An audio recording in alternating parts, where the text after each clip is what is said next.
It's April, our 8th month here on the farm, and spring has truly sprung. 400 years ago, on a day like today, a farmer's wife would be doing as many jobs as possible out here in the sun and the fresh air. We've got a lot to be getting on with. Out in the fields, there's a lot of spring sowing to be done. All the peas and beans need to go in. My first job this month, though, is to totally turn over this house, drag everything out, give it a scouring from top to bottom, a real spring clean. Before the April cleaning begins, the farmhouse needs to be cleared. There's not much in the way of furniture. Some trestle tables, cupboards, and a few chairs. The first thing to be cleaned is the chimney, and Stuart is the one going up the ladder. The cheapest way of doing this is to tie a bit of holly bush onto a good stout rope, take it up the ladder, drop the rope down the chimney, and then we just pull it through from underneath. And holly's great because it bends, it'll deform around the chimney, should slide past all the bars that we've got in there, and give it a good scratch and scrape out, bring that soot down before we get a chimney fire, which potentially could be absolutely fatal. As ever, Alex and Fons are ready to get their hands dirty. Okay, Stuart, you ready? Yep. Let's give it a go. Like most jobs on a farm 400 years ago, chimney sweeping wouldn't be left to an expensive outside specialist. Instead, it was just another of the basic tasks that the farmer's family did themselves.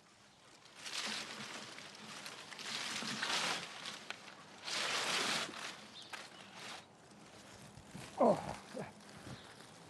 this is the painful bit.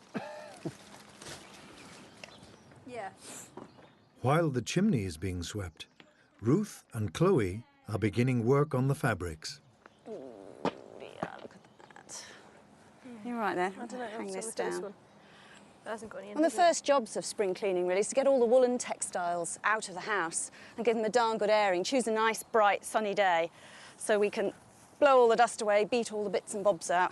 These are things that it's quite hard and not necessarily a good idea to water wash too much.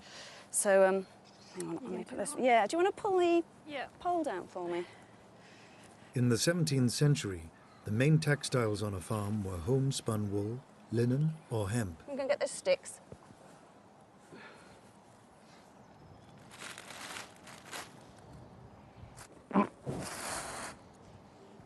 That's all the way in, Stuart.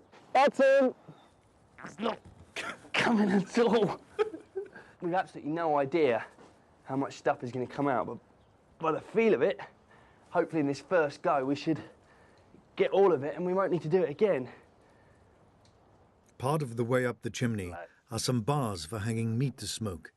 It looks like the holly has got snagged. I'll just have a quick recce. Okay, Fons? Yeah? You see where it's stuck? Yeah, it's just stuck on one of these, the Smoking S hooks bar. actually, yeah, the smoking bar.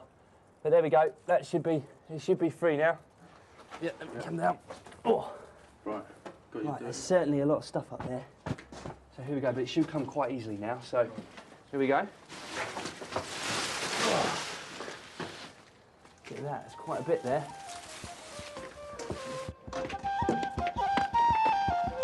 These are the curtains off the bed, and they're coming out along with all the other woolen textiles. With April upon them, the team need to prepare for sowing seeds out in the fields. Inside, Ruth and Chloe have to clear up the chimney debris before ash and dust blow all over the house. They're everywhere, aren't they? Triangle Field was wasteland 6 months ago. Preparing it for crops has been excruciating labour, a seemingly losing battle against a mass of gnarled roots. These are the bramble roots, and these are the bracken roots. If we don't get rid of them, they'll regrow and they'll kill our pea crop. So what we're doing is we're building pyres and we're going to burn them and use them as fertiliser back on the field. They won't burn like a raging fire, they should smoulder with big plumes of white smoke. Sweeping out the farmhouse can now begin in earnest.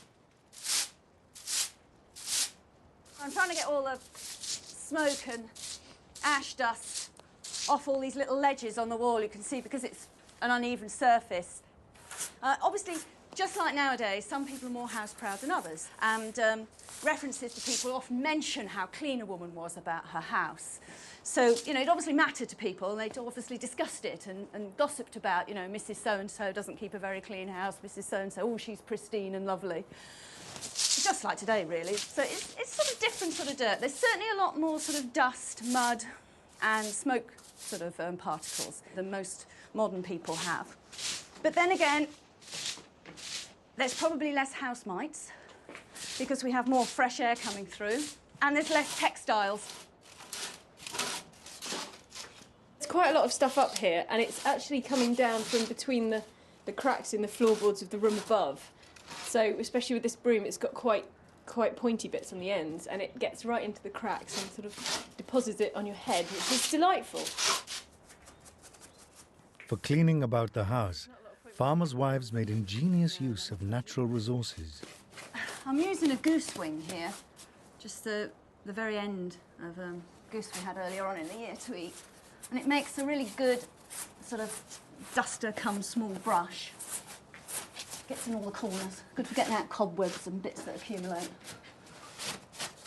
There's not a lot of point in me sweeping the floor until that's finished. No, none whatsoever. Do you want to do the wall? Yeah. Why don't we start with the one in the middle? The mass of roots, turf and twigs dug out of Triangle Field now need disposing of.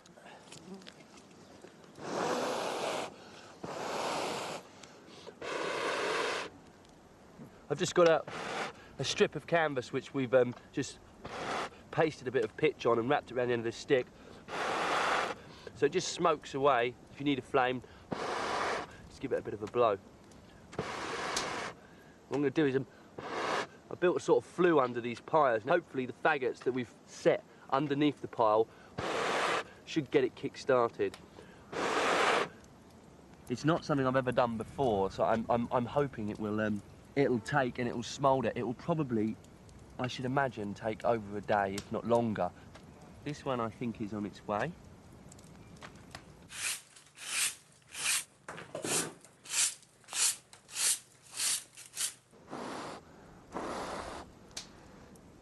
Pyres provide a very effective way of destroying waste while keeping fire under control. Yours ready, Stuart? Yep, go for it. Yeah, might as well get them all. Yeah. Get them all going. It's not just the bramble and bracken that's killed by this process, but all the weed seed that's lurking there in the soil as well, just waiting to sprout in the spring and compete with our crops. So it sterilises the whole soil, but in the process we destroy all the organic matter that's in there. We keep the chemicals, the nitrogens and the phosphoruses and so forth that are in there, but we lose the organic matter that holds the soil together. So once we have finished the burn, then we're going to have to put that organic material back by putting loads and loads of dung onto this soil to give it body so that it actually holds together again and retains water.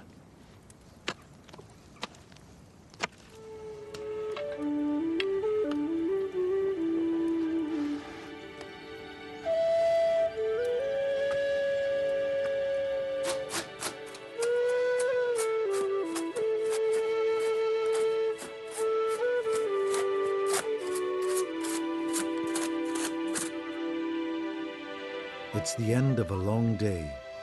The root pyres in Triangle Field seem to have been a great success, but no one really knows how many weeds are still lurking to threaten their pea crop.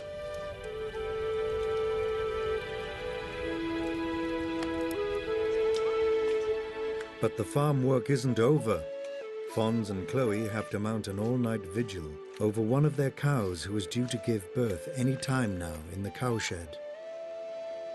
It must be about 1 in the morning, and we've crept out of bed because we've got Duchess in the cowshed at the moment because we think tonight is going to be the night that she gives birth. We're just here just to check up on her. You know, we've got her food and some water, but we've heard a few noises, and myself and Chloe, we've both crept out just to see how she's doing. Feels fine. I mean, I can't feel anything kicking in there. She's really very, very placid, very docile. I think the very fact that she's letting us get this close to her could mean she's imminent. But she seems quite calm. I mean, every now and then her breathing picks up, gets quite rapid. She lies down, So we're assuming that it's coming, it's on its way. It's a very hardy breed, Welsh Black. They're very, very sturdy beef cattle, these, really. They can survive all weathers. It's just the newborn calf that we're a bit worried about. That's the reason why Duchess is in here.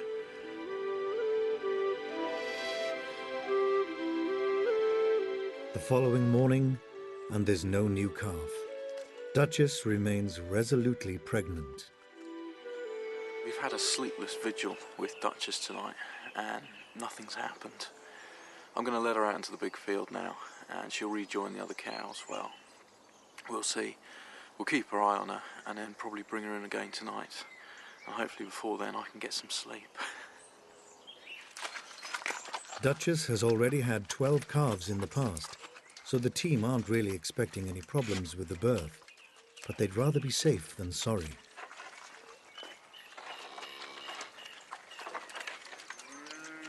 She's rejoined the herd sort of really quickly. They were calling each other this morning, which makes a complete racket. And she seems really eager to get onto that morning dew grass. So yeah, they all seem really happy. And it's been quite an experience actually. It's quite fun staying up, watching the cows. I mean, I feel quite alive actually, quite awake.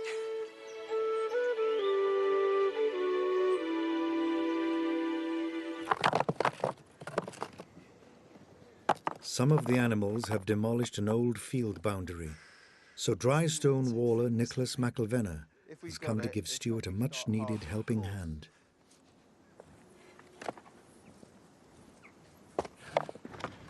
Dry stone walling's the sort of skill that every farmer would have because he'd patch the small bits himself.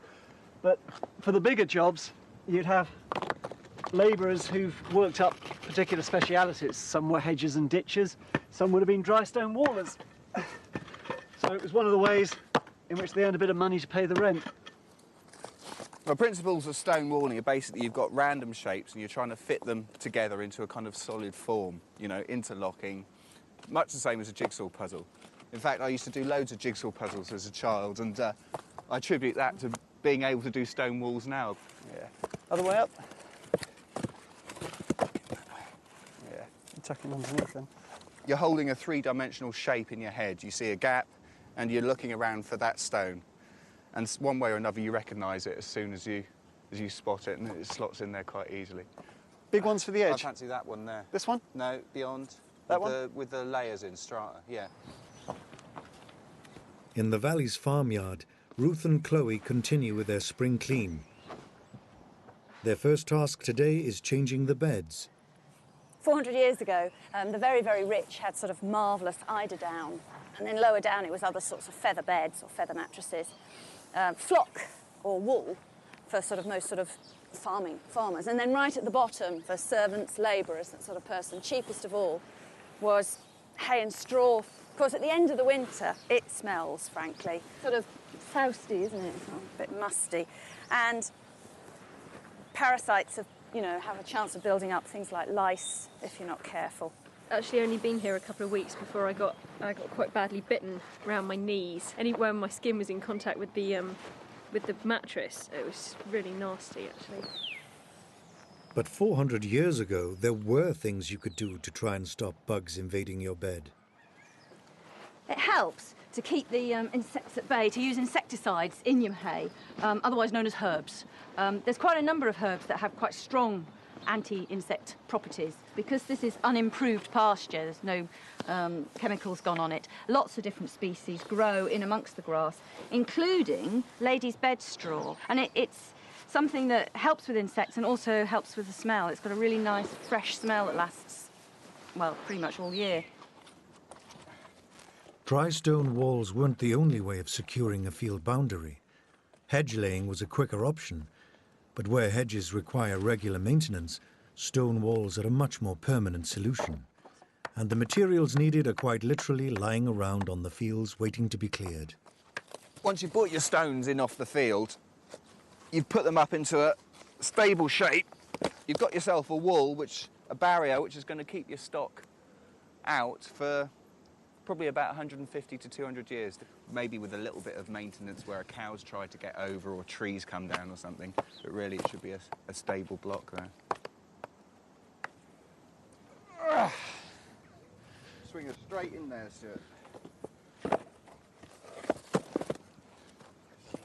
There's two sorts of dry stone wall that you find around in the country these days. Some of the really ancient ones, which go way, way back, certainly back to the 1620s, and these tend to be small fields, curved walls, but you shouldn't confuse those with the sort of massive lengths that you get across the middle of the Yorkshire Dales, which are all Victorian or 18th century enclosure walls from the Acts of Parliament when they carved up the fells. Makes you realise really just how... The mattresses are shaping up well. Back in the reign of James I, there were no easy care duvets, but they weren't exactly sleeping rough. They're quite comfortable as long as you put enough hay in them. If you don't put enough hay in, they tend to go very flat very quickly. They do go. And you end up with holes sort of under your bum and under your shoulders and wherever, what point you lie on. And right, ready? Go. Yep. Mine's going the way up. Ready? Ah, fantastic. Oh, wriggle up. Oh, that's not bad. Wake me up when it's dinner time. Oh, this is so comfy. Down in Triangle Field, the root bonfires have worked a treat, smouldering down to a fine ash. Now it just needs spreading around, putting some goodness back into the soil, as recommended by the farming manuals of the time. Gervase Markham makes reference to doing this if you want to turn a field over from kind of heathland. Of course, they would have known back then that the ash is ideal for turning these kind of acidic soils into the kind of soils that we'll need to grow our peas in. It's not a project I'll enter into lightly again, I think.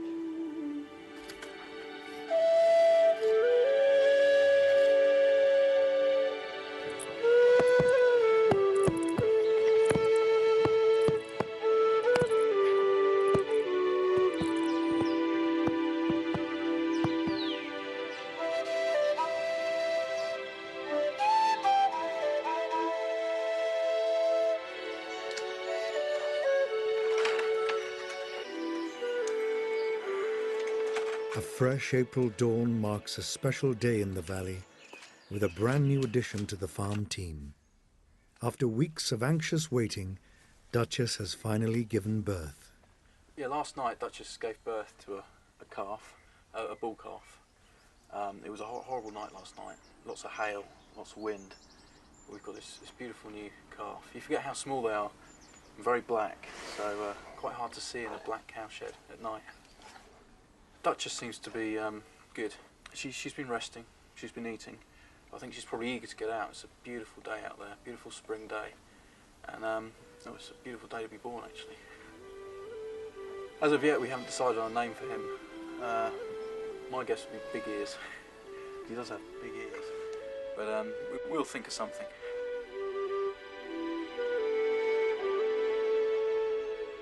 I thought it wasn't far off the back. With the first section of wall finished, Nick and Stuart begin the next. Laying the foundations is the most important task. All the big base stones have to be precisely manoeuvred into position. The tools of the trade are very basic and probably haven't changed for hundreds of years. Your lump hammer for just compounding the soil around, but also just breaking off your blocks and making sure everything's seated down. Just your basic lump of metal. And then the iron bar, which is probably the most valuable tool, because with that you can move anything up to 5-6 times your own weight and manoeuvre stones where you'd just break your back otherwise. So for me, if I had to choose one tool, it would be the iron bar for the wall. Here we have a modern day brickies hammer. It's very good for just doing the final little dressings and adjustments to stones if there's a fiddly bits or breaking a bit off there. Now this is a hammerhead which I found underneath some flagstones in the Tudor house not far from here at all. And it hasn't really changed in design over the period, as you can see.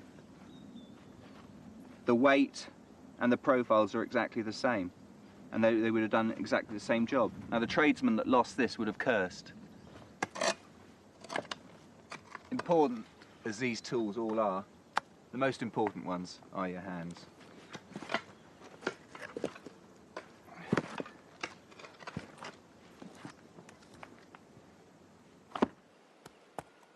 Down in Triangle Field, the next job is muck spreading. Alex and Fons have brought in blackthorn to shift the compost on their convertible hay sledge. Whoa, whoa, whoa, whoa. Whoa, that's it. How am I doing, Fons, at the back? Fine. OK, you just want to hold her steady. She's very docile. I've just got some offcuts of wood that I'm going to lay down as planks on our hay sledge to turn it into a makeshift dung cart. Farms of the period, much bigger ones with a lot more arable, they would have had probably a dung box sat on the back of a sledge. That should be a good enough platform for us to put our dung on. After mucking out the cowshed over winter, the team have built up a decent-sized dung heap to fertilise their fields. Come on, go.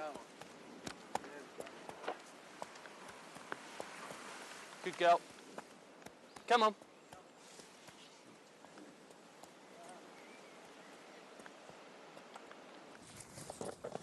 Okay, it's going up now.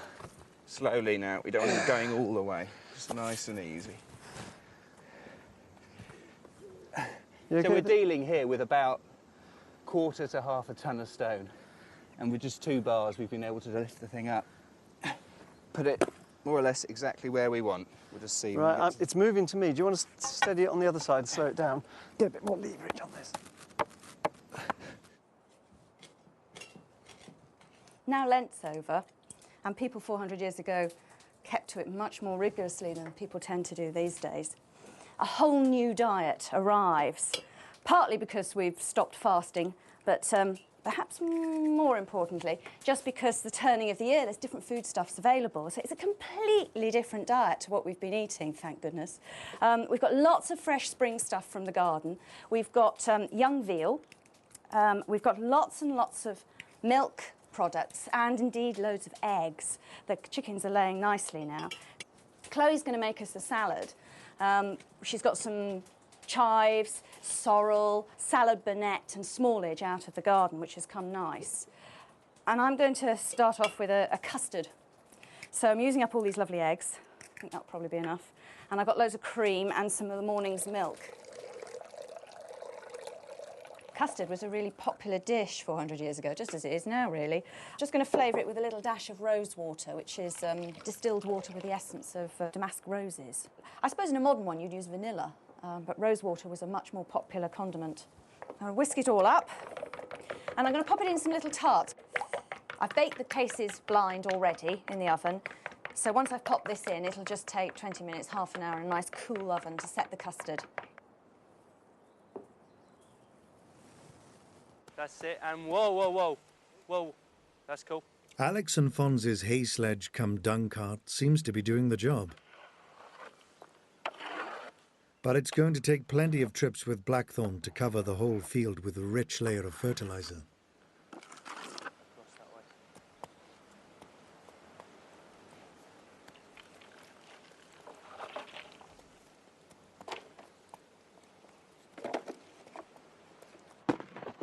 Just go in there, in fact. It's been a bit of a problem. In the course of a day, you reckon on doing about 6 yards of stone wall, which isn't that much to look at, but it all adds up over the course of a week or two. You can get a lot of satisfaction from working with the stones, especially when you have a productive period. Maybe for a few hours, everything's just slotting in nicely, you've got some good stone, and it's all fitting in together. In 2 days, Stuart and Nick have replaced about 8 metres of stone wall, making the boundary between the top orchard and the main field once again secure. The rest of the eggs I'm going to use to make a tansy, which is a bit like an omelette, really. And it gets its name from the herb which I've gathered out the garden here. I want to get just the juice out of it, and I'm not going to use a huge amount. People 400 years ago knew that it was slightly toxic, and indeed used it medicinally because of that, because in a high quantity, it can drive the worms out of your gut, you know, if you've got worms in your own body. That should be bruised now. I'm just going to squeeze the juice out and let it drop into the eggs. Just got to whisk this up and then put it to one side. We'll fry it in butter just before dinner. The team aren't just seeing a big change of diet. the coming of spring is having another profound effect. It's got to the time of year with the longer evenings and the earlier mornings where you've got so much more time in daylight that your whole mood changes. You become so much more optimistic. I can imagine how 400 years ago it must have just been such a difference to the feeling and the way you work. You feel you have more energy and just more drive generally. It's been hard work for Fons and Alex spreading the muck on their soon-to-be-sowed pea bed. But Blackthorn has done the trick for them. They're on their 6th and last muck run. It's quite hard to get the dung up and down, especially if we were doing it manually. That would take us a long time. I mean, each dung cartful is probably about, I reckon, about 8 wheelbarrow loads. So that's 8 trips we don't have to make. On then, Blackthorn, forward, forward, and whoa, whoa, whoa, whoa, whoa. That's it. Good girl, good girl. April was a common time for a farmer to set aside one of his calves for slaughter, providing rennet and veal, today's main meal. I'm going to slice this up into lots of thin little steaks, or, you know, like escalopes, I suppose, if you're being posh. And then we're going to sear them. It's called carbonadoing, and it's very similar to sort of barbecuing, frankly. Oh, you can hear that, can't you? Smell it. Well, let me see if I can loosen it and turn it. With the fire up to heat and the coals flattened to make a good cooking bed, the carbonadoed veal and tansy omelette are looking good. Slide him. Oh, Lord, it is green. Look at it. Yeah, it is, isn't it? There we go. Fantastic. Yes, yes. Oh, look out. Yeah, go on, sit down. I'm nearly there. Exhausted. How's it all going? Mm-hmm. On my legs. Carbonado's veal. Delicious. After a good spring clean, the team are dining in a nicely spruced up farmhouse. Triangle Field is well on the way. Their stone walls are intact. And as summer draws on, they now have a new calf to look after. Not such like Barbie, really. Yeah, it is very much like Barbie. Can I? That's delicious. Take a... Yeah, I think they're much better without sugar. Yeah. It's funny, isn't it? You know, sort of modern things, we put sugar on absolutely everything. Well, after them, I have to say, this is an absolute feast.